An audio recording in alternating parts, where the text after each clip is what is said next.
Hindi ka pa ba nakasubscribe sa aking channel? Dapat mag-subscribe ka na kasi road to 100k subscribers na ang ating channel. At kapag na-reach natin ang 100k subscribers, magkakaroon tayo ng cellphone giveaway. Kaya stay active, like our video, syempre share this video and always subscribe. Mag-iingat po kayo lahat. Maraming salamat. Back to the video. Magandang araw po sa inyong lahat. Isang bagong reaction video na naman ang ating gagawin ngayon mula po ito kay Melvs Castle. Ang title po nito, Commodore J, barko ng China, lumubog. Nako, made in China, fake.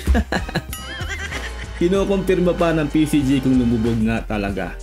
Lagi po kayo mag-subscribe sa mga ginagawa po natin reaction video tulad po nito ni Melvs Castle. Nasa description po ang link ng kanyang video para makapag-subscribe kayo sa kanyang channel. And don't forget to subscribe sa aking channel para ma-update ka kapag naglalabas tayo ng gantong reaction video. Like this video kung magugustuhan mo ating reaction video. Simulan na natin to. Let's do this.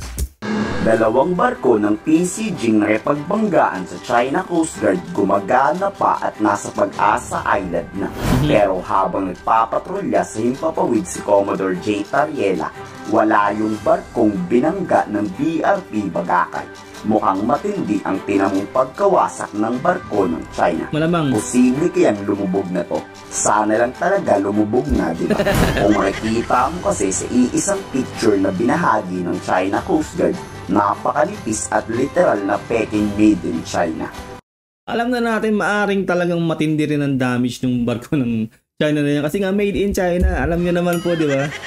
Kapag made in China ay quantity over quality sila. Hindi po nila priority ang quality ng kanilang mga produkto. At karamihan nga po sa China ay pinipeke po lahat ng produkto. Kaya mahirap po talaga magtiwala kapag made in China. Habang maliit na yupila ang tinamo na unahang bahagi ng PCG. Pero sa ibang bahagi nito matindi talaga ang pagkawasak.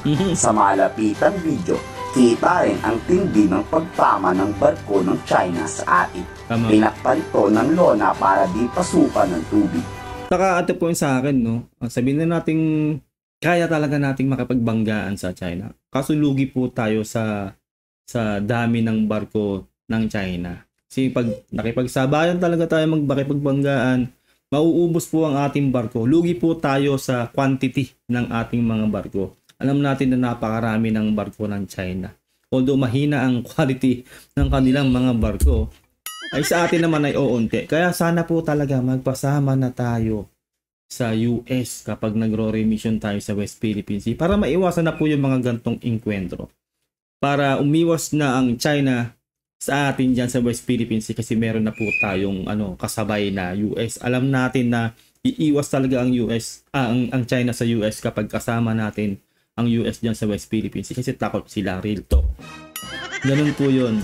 Nasira man ang ating barko, saludo pa rin ang PCG sa crew nitong walang takot na ipagbanggaan laban sa China. As far as I know, this the worst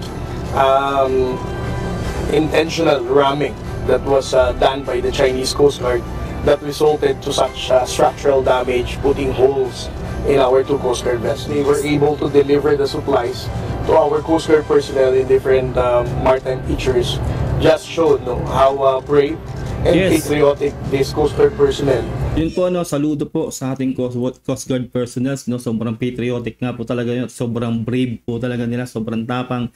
Dahil idiniretso pa rin nila ang kanilang mission na mag-resupply. Dahil kahit na po ginanon tayo ng China dyan sa West Philippine Sea, alam natin na hindi sila titigil, no? At pumalag po talaga ang ating PCG at talagang dumiretso pa rin talaga sila sa mission nila. Kung iba po yan, di ba? Kung wala talagang laban ay wala na. Cancel na po ang ang mission. Pero ang ating mga magigiting na mga PCG na yan na nakipagbanggaan dyan sa China ay sobrang galing at sobrang tapang po talaga. Palakpakan po natin yan.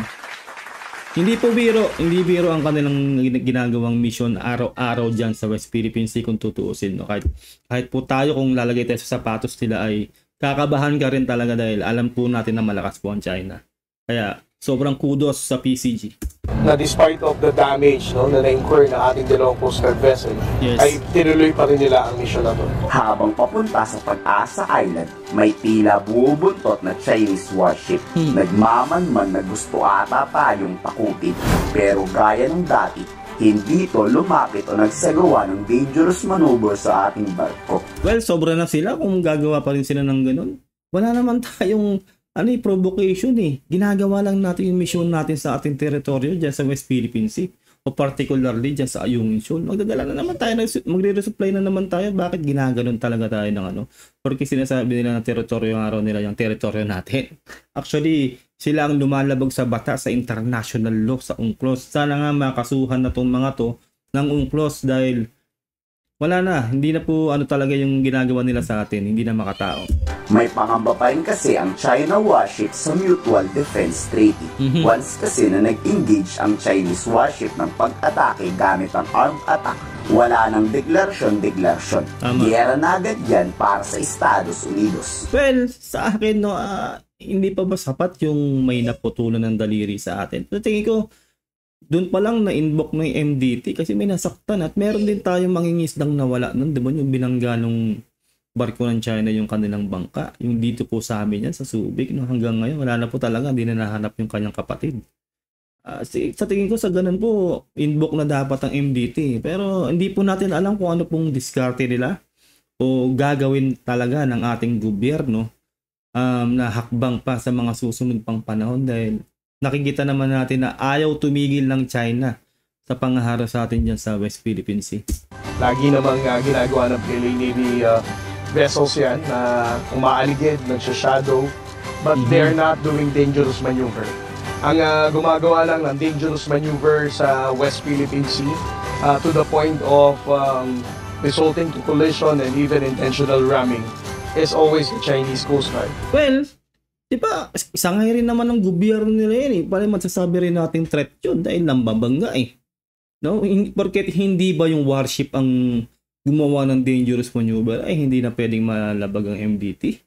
Diba? Kahit sino po, diba? Isipin yung Chinese yun. China. Diba? Kumbaga, Chinese vessel yun. Kumbaga, hawak ng China yun.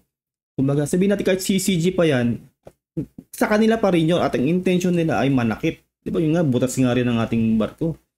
Kaya hindi talaga eh. Kumbaga sobra na. Sana talagang pumalag na ang Pilipinas sa China. Lalo na ngayon pinipare pa rin tayo nila, no? Diba? Iba ng level na yung ginagawa sa atin ng China. And sometimes with the participation also of the Chinese Maritime Militia. Ang nakakaawa lang dito kahit buwis buhay na ang kapwa nating Pilipinong PCG, nababash pa rin ang Philippine Coast Guard. Pero kahit anong pambabatikos yan ng ating mga kababayan, mananatili daw buo ang loob na gampanan ng PCG ang kanilang tungkulin. Kudos nga sa PCG, sinasabi natin, no? Kudos sa PCG kasi hindi po biro ang kanilang ginagawa sa mga mission nila dyan araw-araw sa West Philippine Sea. Pero sa nakikita kasi ng maraming tao talaga, tayo po ay sobrang nalalamangan na at yun nga, kawawa ang PCG natin. Kawawa yung mga barko natin kung ganyan mabubutas na mabubutas. Wala naman tayong pang-replace. Unti lang talaga yung ating mga barko. Kaya sana magawa na rin ng paraan to na para kahit paano ay umiwas ang China sa atin sa panggaganito. Kasi ang tagal na pong panahon na ginaganto tayo ng China.